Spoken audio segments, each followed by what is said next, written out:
다양한 변화를 원하는 분들이 많이 있습니다. 때로는 내가 인생을 헛산 것 같아요. 내가 좀 인생을 헛산 것 같아서 다시 좀 시작을 하면 좋겠다. 내 인생은 실패한 인생이다. 그래서 내가 인생을 다시 살았으면 좋겠다. 뭔가 좀 변화를 시도하려고 합니다. 좀 환경을 바꾸면 좀 뭔가 변화되지 않을까, 이런 노력도 하게 됩니다. 또 정말 변화를 위해서는 내가 좀 책을 열심히 많이 읽어서 지식을 좀 쌓아야 돼, 이러면서 자기 개발을 열심히 하려고 합니다. 그것도 녹록지가 않습니다. 운동을 하든 뭐를 하든 어떤 삶의 루틴을 내가 좀 바꿔서 내 삶을 변화시켜 봐야만 되겠다. 좀 더 나은 삶으로, 좀 더 성장된 삶으로. 지금은 너무 힘들고 지금은 너무 내 삶의 모습이 초라하니까 나의 삶에는 변화가 필요해. 그런데 이것이 그렇게 쉽지가 않습니다. 사람이 변화되어서 성장한다는 것, 그들의 인격이 달라지고 그들의 삶의 어떤 패턴들이 달라지는 것, 여러분 결코 쉬운 일이 아닙니다. 그런데 우리가 읽은 본문을 통해서 분명히 가르쳐주는 것이 있어요. 여러분, 그것은 뭐냐면 예수 그리스도의 복음은 사람을 변화시킵니다. 우리 한번 따라 하실까요? 예수 그리스도의 복음은 사람을 변화시킨다. 예수 그리스도의 복음은 우리를 바꾸고 나를 바꾸고 새로운 삶을 살게 합니다. 나의 목적, 삶의 목적이 달라지고 나의 세상을 바라보는 가치관이 달라집니다.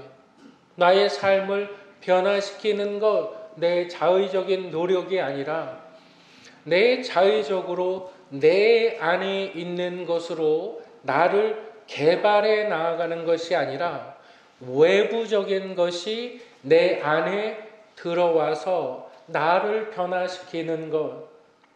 내가 스스로 노력하고 스스로 자기 개발을 한다는 것은 내 노력이에요. 내 의지예요. 내 결심이에요. 내 계획이에요. 그런데 복음이라는 것은 외부적인 것이 내 안에 들어오는 거예요. 여러분들이 너무 힘이 들어요. 에너지가 다 바닥이 났어요.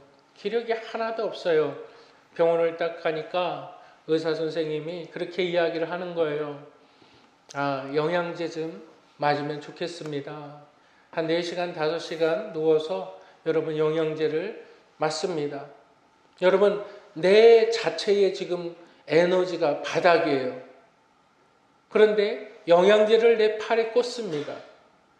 그 영양제가 내 몸에 들어오는 거예요. 새로운 힘이 나를 움직이게 하는 것. 내 안에 있는 것이 아니라 외부적인 것이 내 안에 들어와서 그 외부적인 힘이 나의 걸음과 나의 방향과 나의 삶의 목표를 정하는 것. 여러분, 이것이 복음이라는 사실을 여러분 믿으시길 바랍니다. 이 복음의 중심에는 하나님의 영광이 있어요. 그래서 오늘 저와 여러분들이 나눌 말씀의 제목, 우리 한번 따라 하시겠습니다. 하나님께로부터 오는 영광을 구하라. 우리가 기억해야 되는 첫 번째가 있는데, 하나님께로부터 오는 영광을 구하라. 거기에서 우리가 기억해야 하는 첫 번째는 예수 그리스도의 복음은 사람을 변화시킵니다. 다시 한번, 예수 그리스도의 복음은 사람을 변화시킵니다. 여러분, 변화되었습니까? 기독교 역사에 보면 가장 위대한 신학자가 있습니다. 그 신학자는 어거스틴입니다. 성 어거스틴. 그는 젊었을 때에 방황과 방탕한 생활을 엄청나게 많이 했습니다. 근데 그가 방탕하고 방황했던 이유는 그는 마니교에 빠졌습니다. 마니교라는 것이 세상을 이원론으로 나누는 거예요. 참이 있고 거짓이 있다. 그런데 마니교에 빠져서 보니까 세상은 분명히 참이 있고 세상은 분명히 거짓이 있는데 참과 거짓의 경계선이 없는 거예요. 어디까지가 참이고 어디까지가 거짓인지를 모르는 거예요. 거기에 빠진 거예요. 어거스틴이. 그러니까 내가 방탕한 생활을 하고 내가 술 취한 생활을 하고 내가 여자를 만나러 다니고 기생집을 돌아다니고 별짓을 다 해도 세상이 나에게 어떠한 잣대를 가르쳐 주지 않는 거예요. 근데 그 어거스틴이 변화되는 사건이 일어납니다. 그의 어머니 모니카가 그를 위해서 기도합니다. 그를 위해서 지속적으로 기도해요. 하나님을 알게 해주세요. 하나님을 경험하게 해주세요. 그리고 나서 그가 변화되었어요. 그리고 나서 그가 변화되어서 자신의 모든 신앙을 신학화해버립니다. 그래서 나온 책이 성 어거스틴의 고백록입니다. 그래서 그 고백록은 지금도 모든 캐톨릭을 포함해서 개신교들에게 필독 도서가 되어 있어요. 성 어거스틴의 고백록. 어떠한 사람들이 얼마나 방황을 하며 얼마나 인생을 힘들게 살아가는가. 하나님의 복음은 어거스틴을 변화시켰어요. 여러분들이 좋아하는 찬양, 제가 참 좋아하는 찬양이 있어요. 존 뉴튼이 쓴 Amazing Grace가 있어요. Amazing Grace. 근데 존 뉴튼이 쓴 그 찬송이 나 같은 죄인 살리신 그 작곡을 했어요. 근데 그는 노예 상인이었어요. 노예를 잡아다가 노예의 값을 먹여서 노예를 팔아서 먹고 사는 아주 부유한 자였어요. 그러한 부유한 자가 사람의 인권이라는 것을 말살했던 자가 하나님의 복음이라는 것을 듣게 돼요. 그리고 나서 작곡한 것이 나 같은 죄인 살리신, 나 같은 죄인 살리신, 나 같은 죄인 살리신. 복음은 나를 보게 합니다. 예수 그리스도의 복음은 나를 보게 하고 사람을 변화시키는 능력이 있다는 사실을 여러분 믿으시기를 바랍니다. 이 복음을 믿는 사람들, 여러분 복음이라는 것을 있는 그대로 말씀을 드리면 복음은 기쁜 소식이에요. 하나님께로부터 오는 기쁜 소식. 근데 이 기쁜 소식이 누구에게 기쁜 소식이 되어지느냐? 죄를 진 자들, 자신의 인생이 왜 이렇게 깜깜하고 인생의 목적이 무엇인지 모르는 사람들, 늘 허무와 방탕과 수치와 두려움에 있는 사람들. 우리 한번 창세기 3장 7절을 한번 다 같이 읽어보실까요?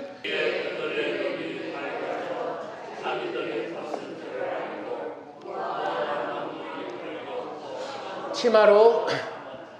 여러분, 창세기 3장 7절은 인류 최초의 범죄를 기록하고 있어요. 아담이 선악과를 하와가 먼저 따먹고 그 선악과를 아담에게 주어서 함께 범죄했어요. 어떤 분들은 그렇게 이야기하는 분들도 있어요. 아담이 따먹은 게 아닌데 하와가 따먹었는데 왜 아담이 죄를 졌다고 자꾸 말하냐. 그것이 아니라 이것을 먹는 날에는 정령 죽으리라 약속을 하나님은 아담하고 했지 하와하고 하지 않았습니다. 그렇기 때문에 약속을 깬 자가 아담이에요. 그런데 하나님께서 이것을 먹는 날에는 정령 죽으리라 말씀하신 그 선악과를 아담이 먹었어요. 하와가 먹었어요. 그리고 나서 성경은 뭐라 그러냐면 그들의 눈이 밝아졌더라. 그들의 시력이 좋아졌다가 아니에요. 그들의 시력이 좋아져서 또렷이 보게 됐더라. 이것이 아니라 그들의 시력이 좋아져서 멀리 있는 것도 보게 됐더라. 그것이 아니라 그들의 눈이 밝아졌다라고 말하는 것은 그들이 수치심을 느끼기 시작했더라. 그들이 두려움을 느끼기 시작했더라. 다른 말로 얘기하면 그들이 죄가 뭔지 알기 시작했더라 이거예요. 선악과를 따먹기 전에는 죄가 뭔지를 몰랐어요. 왜? 그들에게는 죄라는 것이 없었어요. 그들에게는 수치심이라는 것이 없었어요. 부끄러움이라는 것이 없었어요. 그런데 선악과를 따먹고 나서 그들에게 첫 번째 나타난 현상이 그들의 눈이 밝아졌더라. 그래서 그들이 무화과 잎을 엮어서 그들의 수치스러움을 가렸더라. 죄는 우리를 수치스럽게 만듭니다. 죄는 우리를 두렵게 만듭니다. 그래서 하나님께로부터 오늘 영광을 구하지 아니하는 사람들은 여전히 두려움과 수치함 가운데 살아가는 거예요. 아버지가 자식에게 수치를 당할 때가 있어요. 어머니가 자녀들에게 수치를 당할 때가 있어요. 선생이 학생들에게 수치를 당할 때가 있습니다. 여러분, 죄가 만들어 나가는 모든 삶은 뒤죽박죽이 되어 있는 겁니다. 여러분, 예수 그리스도의 복음이라는 것은 예수 그리스도께서 우리를 위하여서 이 땅에 오시고 예수 그리스도께서 우리를 위하여서 자신의 생명을 내어주심으로 말미암아 우리가 하나님의 자녀가 되었고 구원함을 받았다. 네, 맞습니다. 네, 맞습니다. 근데 그건 보편적 적용이에요. 모든 사람들이 적용할 수 있는 개별적 적용이 아니에요. 여러분들의 수치심이 무엇입니까? 여러분들의 삶의 두려움이 무엇입니까? 그것을 십자가와 한번 대립해 보시길 바랍니다. 그 수치를 누가 가리우셨는가? 하나님께서 아담의 범죄함을 통해서 하와의 범죄함을 통해서 그들 스스로가 나아지려고 그들 스스로가 무화과 잎을 엮어서 그들의 수치스러움을 가려버렸어요. 근데 우리 하나님 어떻게 하셨습니까? 짐승을 죽이셔서 짐승의 가죽으로 그들의 수치스러움을 가리셨어요. 여러분, 이것이 복음의 시작. 하나님은 우리의 삶의 수치스러움을 드러내시는 분이 아니라 하나님은 우리의 삶의 수치스러움을 가리시는 분이시고 하나님은 덮으시는 분. 그 완전한 덮음이 어디에서 일어나느냐? 십자가에서. 예수 그리스도의 십자가의 은혜. 여러분, 그 은혜가 여러분들의 삶을 다스리기를 주님의 이름으로 축복합니다. 그러한 두려움이 없어야만 되는 거예요. 내 삶에 그러한 수치스러움이 없어야만 되는 거예요. 내가 복음을 믿습니까? 내가 이 복음의 은혜를 깨달아요? 그렇다면 사라지는 것이 있어야 돼요. 그 수치스러움이 사라져야 되는 거예요. 그 두려움이 사라져야 되는 거예요. 그게 변화라는 거예요. 그게 변화라는 거예요. 내가 10년 전에 느꼈던 그 두려움, 내가 20년 전에 느꼈던 그 두려움, 그러한 성격들, 그런 모난 부분들이 하나도 변화되어지지가 않아요. 왜 그럴까요? 왜 그럴까요? 그 이유가 뭘까요? 여러분, 본문은 그것을 정확하게 이야기하고 있습니다.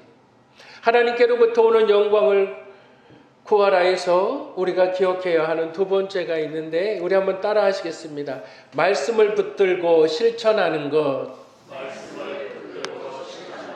왜 복음의 은혜를 깨닫지 못하느냐?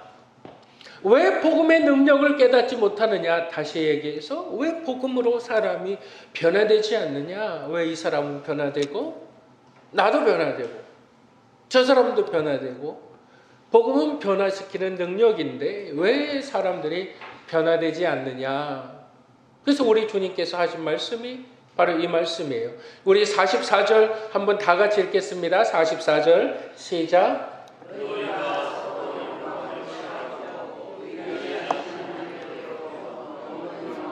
구하지 아니하니 어찌하여 나를 너희가 어찌해서 너희가 어떻게 나를 믿을 수 있느냐? 못 믿는다. 너희는 나를 믿을 수가 없다. 근데 그 전제 조건이 너희가 서로 영광을 취하기 때문에. 이 말이 어떻게 보면 서로 당신도 잘하고 나도 잘하고 우리는 서로 높여줘야 돼, 이런 뉘앙스로 들릴 수 있는데, 그것이 아니라 너희가 서로 영광을 취하기 위해서 싸운다, 이 말이에요. 모든 사람들이, 복음을 믿지 않는 모든 사람들이 높아지려고 하는데 한 사람만 높아지는 게 아니라는 거예요. 나도 높아지고 이 안에 10명이 있어요. 근데 그 10명의 중심 안에는 다 높아지려고 하는 마음이 있다는 거예요. 높아지기 위해서 누구를 깔아뭉개야 돼. 내가 높아지기 위해서 누구를 깔아뭉개야 돼. 근데 그걸 서로 한다는 거예요. 서로 무리를 지어서, 서로 짝을 지어서 이 사람 끄집어내리고 저 사람 끄집어내리고, 내려온 사람들 서로 무리를 지어서 또 저 사람 끄집어내리고 또 저 사람 끄집어내리고, 너희가 서로 높아지려고 하는데 스스로 영광을 취하는데, 너희가 하나님께로부터 오는 영광을, 이것이 복음이거든요. 복음은 낮아짐이거든요. 복음은 낮아짐을 통해서 깨닫게 되어지는 거예요. 근데 서로 영광을 취하니까 절대 낮아지지가 않는 거예요. 여러분, 오늘날 사람들을 보세요. 정말 인정받기 좋아하고 SNS 그런 거 하기 좋아하고 칭찬받는 것을 너무나도 좋아해요. 여러분, 저는 칭찬하는 것을 참 좋아합니다. 사람은 칭찬해야 돼요. 사람은 격려해야 돼요. 칭찬과 격려로 사람들이 힘을 얻기도 하고 용기를 갖기도 해요. 근데 그것이 병적인 사람들이 있어요. 스스로 자기를 칭찬하게끔 사람들을 만들어버려요.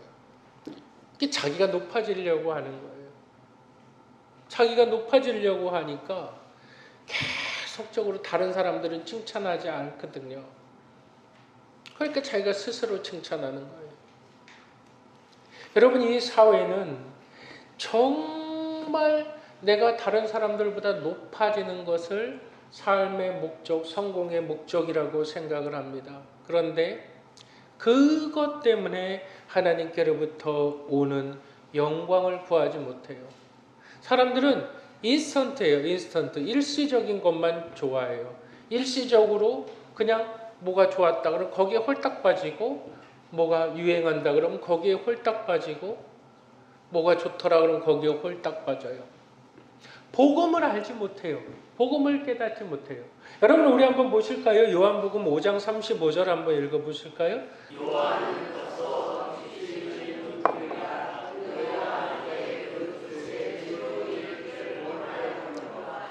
어느 날 침례 요한이 사막 가운데 나타나니까 사람들이 몰려들어요. 요한의 가르침에 막 몰려들어요. 뭐 대단한 가르침이다. 그런데 일시적으로 너희가 한때 그 밑에 즐거이 있기를 원했노라. 요한이 가르칠 때는 정말 대단하다. 요한은 정말 메시아의 길을 인도하는 사람이다. 그는 대단하다. 근데 집에 가면 도루묵이야. 여러분들이 말씀 사경회나 뭐 어떤 부흥회를 참석을 해서 정말 은혜를 많이 받았다 그래요. 근데 그 은혜가 남아있나요? 그 은혜가 지금 여러분들의 삶을 변화시키고 성장시키고 나아가고 있나요? 사람들이 일시적인 것에 흥분한다는 거예요. 일시적인 것에. 복음은요, 예수 그리스도의 복음을 깨달은 사람들은, 예수 그리스도의 복음을 믿는 사람들은 서로 높아지려고 하는 사람들이 아니라 서로 연합되어져 가는 사람들이에요. 예수 그리스도의 복음의 은혜를 깨달은 사람들은 내가 하나님의 은혜로 구원함을 받았어. 난 이제 하나님 중심으로 살아가고 하나님 앞에 기도하는 삶을 살아갈 거야. 여러분, 그런 것이 아니라 예수 그리스도의 복음을 깨달은 사람들은 함께 지어져 가는 사람들이에요. A라는 사람이 B라는 사람과 안 맞아. B라는 사람과 C라는 사람이 안 맞아요. 맞지 않아. 근데 맞춰져 가요. 그게 복음의 능력이라는 거예요. 하나님은 위대하신 하나님께서 위대한 하나님의 일들을 감당하실 때는 공동체를 사용하세요. 나 한 사람을 쓰지 않아요. 내가 뭐가 그렇게 대단하고 내가 뭐가 그렇게 위대한 일을 할 수 있는 사람일까요? 여러분, 사람의 위대함은 내가 주춧돌이 되어질 때 이게 나타나는 거예요. 여러분, 사람의 위대함은 내가 나의 개성을 드러내지 않을 때 나타나는 거예요. 그것이 변화라고요. 그것이 하나님의 은혜라고요. 안 맞는 사람이 맞춰져요. 함께 있으면 다투는 사람들이 맞춰져요. 왜? 뭘 깨달으니까? 복음을 깨달으니까. 뭘 깨달으니까? 하나님의 능력을 깨달으니까. 내 고집이, 내 의견이, 내 생각이 무너지는 것이 아니라 사람을 존중함으로 나보다 더 좋은 생각이 있겠지. 나보다 더 좋은 방법이 있겠지. 사람과 사람을 이어가는 것이 복음의 핵심이에요. 여러분, 예수 그리스도께서 이 땅에 오셔서 모퉁이 돌, 코너스톤이라고 그러거든요. 모퉁이 돌이 되셨어요. 그것이 무슨 말이냐면 예수 그리스도께서 반석이 되심으로 말미암아 너희들은 이 터 위에서 함께 지어져 가는 자들이다. 이 말이에요. 그게 하나님의 영광을 구하는 삶. 교회에 오면 행복하고 교회에 오면 기분 좋고 내가 지금까지는 사람들에게 인정을 받으려고 살아왔는데 이제는 내 인정의 대상이 사람이 아니야. 내 인정의 대상이 하나님이 되는 거예요. 내가 이제는 다른 사람들보다 높은 위치에 서려고 했지만 복음을 깨닫고 나서는 내가 서로 연결되어져 가는 사람이라는 것을 발견하게 되는 거예요. 내 삶을 통해서 하나님의 뜻을 구하고 내 삶을 통해서 하나님의 은혜를 구하는 것. 지금은 내가 지금까지 살아보니까 나는 가장으로서 책임감으로 살았어. 나는 가장으로서 나만을 위해서 살지 않고 나는 책임감을 가지고 살았어. 근데 지나고 나 보니까 그것도 쓸모없더라.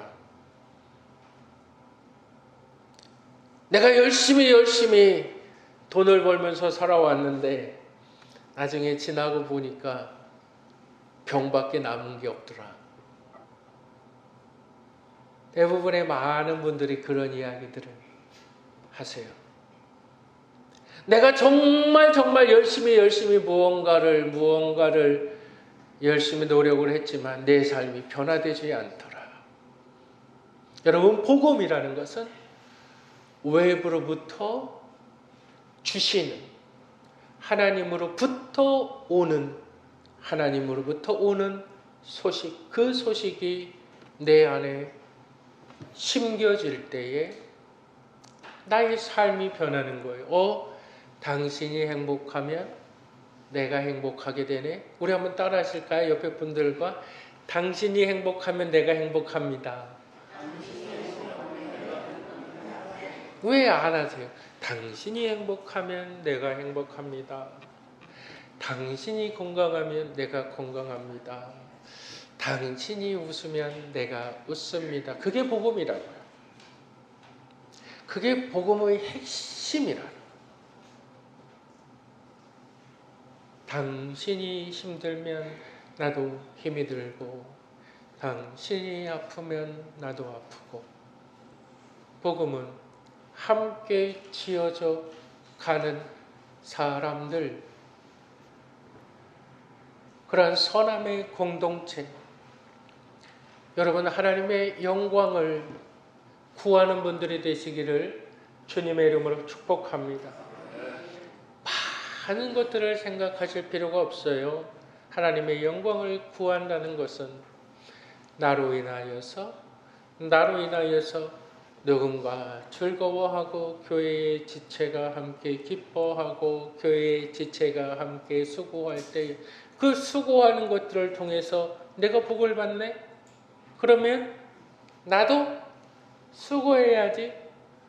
그럼 나의 수고를 통해서 또 누군가 복을 받네? 그럼 그 사람도 또 수고해야지. 수고가 아니라 수고가 기쁨이 되어지는 거예요. 복음으로 변화되어 하나님께 영광 돌리는 저와 여러분들 되시기를 주님의 이름으로 축복합니다. 기도하겠습니다.